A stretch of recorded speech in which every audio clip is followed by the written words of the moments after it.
Hello, എല്ലാവർക്കും നമസ്കാരം. നമുക്ക് കുറച്ച് നീലവഴുതനങ്ങയുണ്ട്, അതുകൂടെ കണ്ടിക്കാം. ഇത് വിളയുന്നതിന് മുമ്പേ കണ്ടിച്ചെങ്കിലേ ഇത് കൊള്ളാവൂ. ഇതിപ്പം കൂട്ടാൻ വയ്ക്കുന്ന പരുവമായി. ഇതിപ്പോഴേ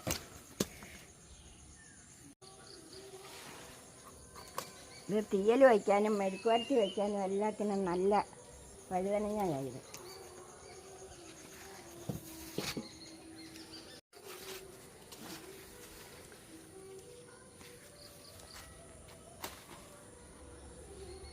ഇതെല്ലാം നമ്മുടെ മുറ്റത്ത് തന്നെ കൃഷി ചെയ്യുന്നത്. ഇത് വെള്ള വഴുതനങ്ങയായത്.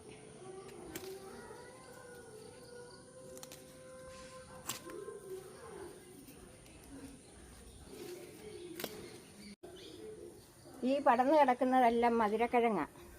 ഇത് നമ്മുടെ മുറ്റത്ത് തന്നെ നമ്മൾ നട്ടു വളർത്തിയിട്ടിരിക്കുക. ഇതെല്ലാം ഇതിനിടയ്ക്കാണ് ഈ വഴുതനമൊക്കെ നിൽക്കുന്നത്. ഇത്രയും വഴുതനങ്ങയാണ് കിട്ടിയത്. വൈകിട്ടൊരു തീയലൊക്കെ വെക്കാൻ പോകുമായിരുന്നു. ചാനൽ എല്ലാവരും കാണണം, സപ്പോർട്ട് ചെയ്യണം.